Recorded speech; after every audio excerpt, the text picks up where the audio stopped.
इस बार नीट का एग्ज़ाम हुआ 2025 में। तो उसमें हमने देखा कि एक बहुत ही ख़तरनाक सा सवाल आ गया कि जो मतलब किसी ने सोचा भी नहीं था कि इतना मुश्किल सवाल कैसे आ सकता है। तो जितने भी टीचर्स थे वो सब एक तरह कह लो कि शौक में आ गए कि भाई ये तो एडवांस लेवल का क्वेश्चन है, तो नीट में कैसे आ सकता है। तो उसी क्वेश्चन की बात कर रहे हैं हम आज, और उसका सोल्यूशन मैं आपको बताऊंगा। और उससे पहले थोड़ा बता देता हूँ कि ये क्वेश्चन नीट के बच्चों के लिए है ही नहीं, क्योंकि ये क्वेश्चन तो मतलब ऐसे क्वेश्चन तो सीधा छोड़ने होते हैं। जितनी देर में आप इसको अटैम्प्ट करोगे, कोशिश करोगे, उतनी देर में आप दूसरे 5-6 सवाल भी कर सकते हो, और ये क्वेश्चन फिर भी नहीं होगा। उतनी देर में छोटे छोटे सवाल बाकी हो जाएंगे। तो पूरा पेपर जो इस बार का मैंने देखा फिज़िक्स का, तो थोड़ा लेंथी पेपर था, और उसमें ये सवाल सबसे ज़्यादा मुश्किल था। और अभी तक की हिस्ट्री में जितने भी एग्ज़ाम हुए हैं पिछले 30-40 सालों में, नीट के या मेडिकल के या एम्स के, सबसे ज़्यादा मुश्किल पेपर कह लो, पेपर भी मुश्किल था इस बार, और ये सवाल तो बहुत ही ज़्यादा मुश्किल था। ठीक है, तो एक्सपेक्ट ही नहीं कर सकते कि ये नीट में आएगा। तो अगर ऐसा आप अगर अगले साल के लिए तैयारी कर रहे हो, तो समझ जाना कि ऐसे क्वेश्चन आपको देखते ही छोड़ने हैं, और फोकस करना चाहिए हमको ऐसे क्वेश्चंस पे जो छोटे छोटे हैं। तो ठीक है, इसको देख लेते हैं इसका सॉल्यूशन। वैसे सॉल्यूशन में ज़्यादा कुछ नहीं है, थोड़ी इमेजिनेशन है। बस थोड़ा सा ये है कि नीट के बच्चों को ज़्यादा इमेजिनेशन वाले क्वेश्चन की प्रैक्टिस नहीं होती है, इस वजह से ये वो भी नहीं कर पाते। लेकिन जो एडवांस की तैयारी कर रहे हैं, तो वो इसको फिर भी थोड़ा बहुत अटेम्प्ट करके कुछ तो कर ही लेगा इसका। तो इसमें देखते हैं क्या बोल रहे हैं।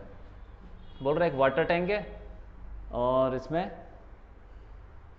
पानी भरा हुआ है ना, लिक्विड है, और इसमें एक वॉल है, ऐसे दीवार, डायग्राम दे रखा है। वो वाला डायग्राम मैंने आपको समझाने के लिए बनाया है। तो ये एक दीवार है, यहाँ पे पानी भरा हुआ है। तो जब हम भी देखते हैं कि किसी बीकर में पानी भर देते हैं, तो साइड से वो उठ जाता है, कर्वेचर आ जाता है उसमें। तो वैसा ही कर्वेचर इसमें आ गया। तो ये बोल रहा है कि ये एक बीकर की सरफेस है, उसकी वॉल है, और यहाँ पे ये पानी भरा हुआ है, इतना पानी है। तो इसमें ये कर्वेचर आ गया due to surface tension. Surface tension की वजह से पानी ऊपर चढ़ने की कोशिश करता है, तो वही कर्वेचर आ गया। और उसका एंगल उसने ले रखा है θ0। और इसने बोला है कि ये जो वॉल है ये बहुत लंबी है इन द z डायरेक्शन, मतलब ऐसे। इसका 3D डायग्राम देखो यहाँ पे बना रखा है।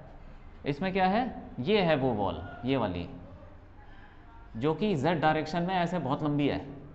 और ये जो सरफेस है, ये वाला सबसे ऊपर का सरफेस, इसकी बात हो रही है। ये जो सरफेस है ये 2D में दिख रहा है, इसको हम 3D में देखेंगे तो कुछ ऐसा दिखेगा। और ये रहा कर्वेचर, ठीक है, और यहाँ पे पूरा पानी भरा है। अब उसने बोला है कि सरफेस टेंशन S दे रखा है, और डेंसिटी रो दे रखी है, ठीक है। एक एंगल बन रहा है θ0, और θ0 ना बहुत छोटा है, बहुत ही ज़्यादा छोटा है। एक्स एक्सिस से एंगल बन रहा है, ठीक है। और बोल रहा है कि ये सब चीज़ें दे रखी हैं। थीटा जो है साइन थीटा के बराबर है, टेन थीटा के बराबर है, और टेन थीटा dy/dx होता है, ये हमें पता ही है, स्लोप होता है। तो ये जो दे रखा है उसने, इसका क्या मतलब बना, इसका मतलब बना कि थीटा ऑलरेडी छोटा है, तो पहले उसने दे दिया छोटा है, तो हम ये एक एजम्पशन तो लगा ही सकते हैं, ठीक है। आगे बोलता है कि ये सब एक ऑप्शन है, तो इसमें से चूज करना है कि कौन सा ऑप्शन सही रहेगा। तो इस ऑप्शन में भी देखो डिफरेंशिएशन है, डिफरेंशियल इक्वेशन है बना रखी है, सेकंड डेरिवेटिव, फर्स्ट डेरिवेटिव, कुछ कुछ ऐसा कर रखा है। तो हम बेसिकली इस पे नहीं जाते हैं, हम देखते हैं कि सॉल्व कैसे करना है। यहाँ पे देखते हैं, देखो ये सरफेस है, तो इस डायरेक्शन में एक फोर्स लगेगा ड्यू टू सरफेस टेंशन। देखो यहाँ पे ये ऐसा फोर्स लगेगा, ऐसा टेंजेंशियल, टेंजेंशियल ऐसे करके तुम बनाओगे तो बन जाएगा। ये 3D में भी बता रहा हूँ तुमको, तो ऐसे टेंजेंशियल फोर्स लगेंगे बहुत सारे पूरे लाइन पे। तो इसकी हम विड्थ ले लेते हैं कुछ, इसकी विड्थ ले लेते हैं, क्या ले लें, ए ले लो, ठीक है।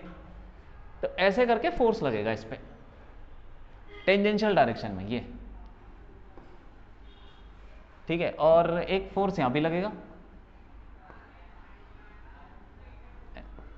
तो फिगर में जैसे दे रखा है, यहां पे जो कर्वेचर है वो फ्लैट है, तो उसी के टेंजेंशियल में ऐसे आ जाएगा एक फोर्स, तो सरफेस टेंशन क्या होता है कि खींचने की कोशिश करता है लिक्विड को, तो ये यहाँ से खींच रहा है और एक यहाँ से खींच रहा है, तो ऐसे ही इधर से ऐसे लग रहा है।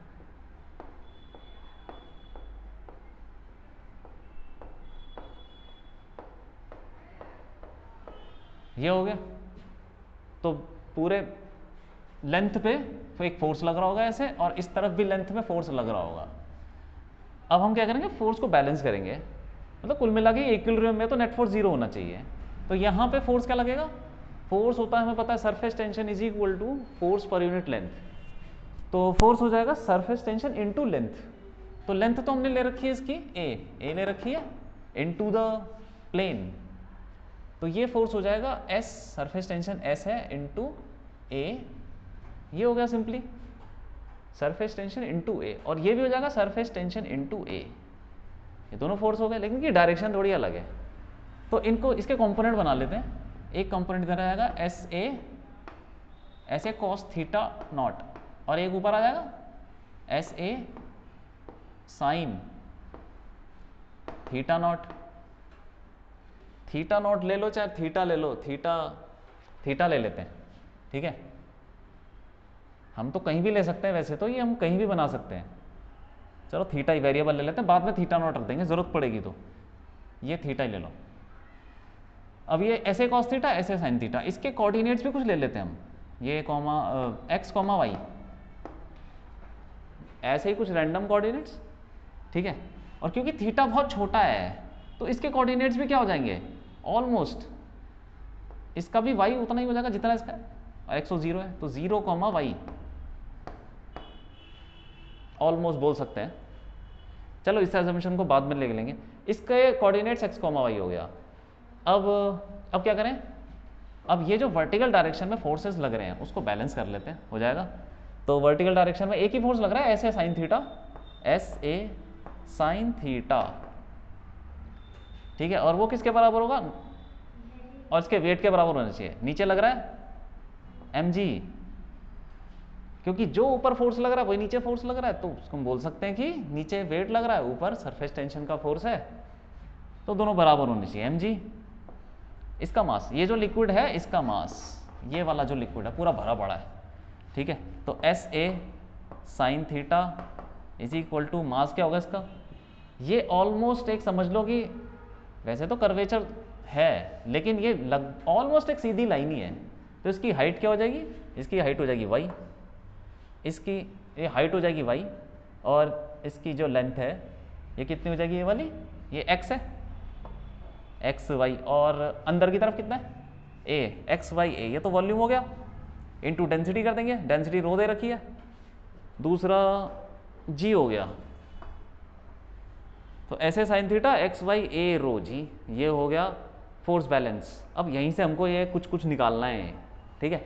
अब साइन थीटा को उसने क्या दे रखा है, टेन थीटा दे रखा है ना, तो टेन थीटा लिख देते हैं, s a tan theta is equal to y x a rho g, और tan theta d y by d x दे रखा है। अच्छा d y by d x को हम ले लेंगे, d y by d x, इसको ऐसे भी लिख देते हैं कहीं कहीं पे, d y by d x y dash एक ही चीज़ है, शॉर्ट में ऐसे लिख दिया, तो tan theta d y by d x के बराबर है, मतलब वाई डैश के बराबर, तो S A y dash is equal to y x और ए रो जी, ये हो गया।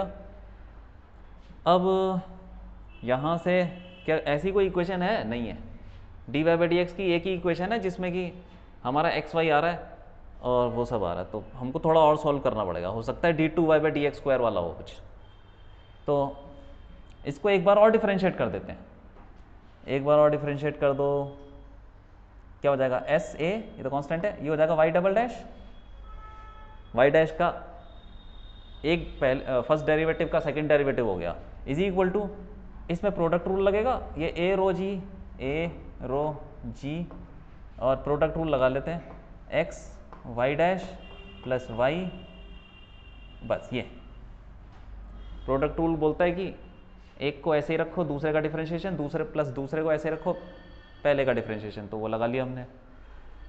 अब क्या करें, इसको खोल लो, या फिर एक और काम कर सकते हैं, हाँ खोल ही लेते हैं, एस ए वाई, ऐसे को नीचे ले जाते हैं क्योंकि यहाँ हर जगह वाई डबल डैश है। ये वाई डबल डैश का मतलब d two y by d x square, y double dash is equal to, a cut गया, देखो ए तो कट ही गया, rho g upon s x y dash plus y. अब रो जी बाय एस, यहाँ पे देखो अब हमें कुछ सब्स्टिट्यूशन करना पड़ेगा, तो ये तो थोड़ी सी लंबी इक्वेशन है, थोड़ा छोटा करना पड़ता है। इसका यूज़ करते हैं, देखो इसका, इस वाली इक्वेशन का यूज़ करते हैं।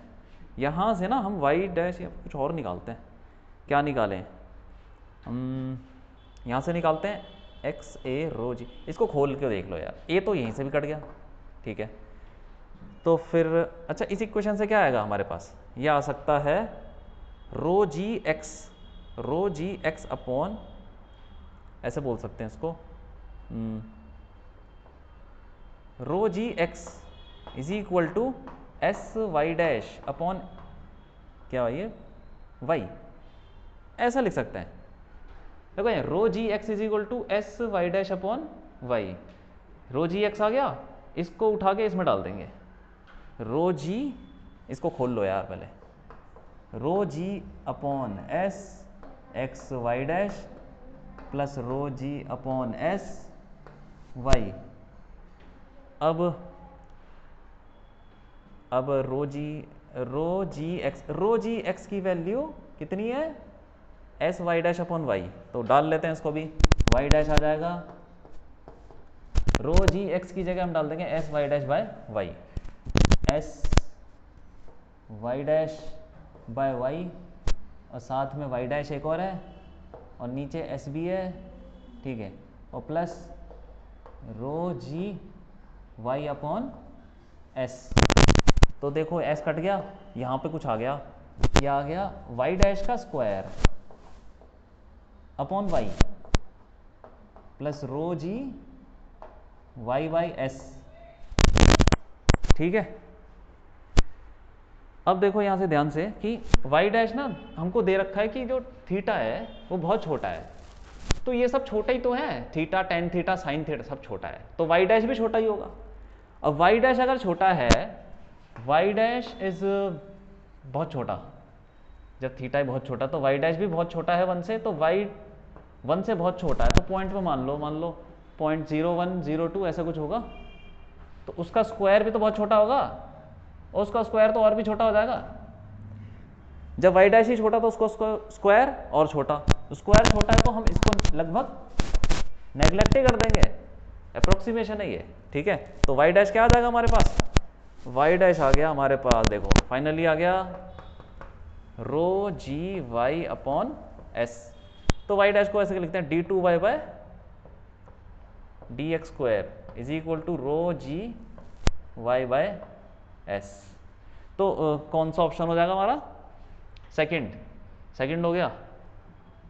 हाँ तो ऐसे करना है, मतलब ये एक तरीका हो सकता है, और भी तरीके हो सकते हैं जिससे हम इसको सॉल्व करें।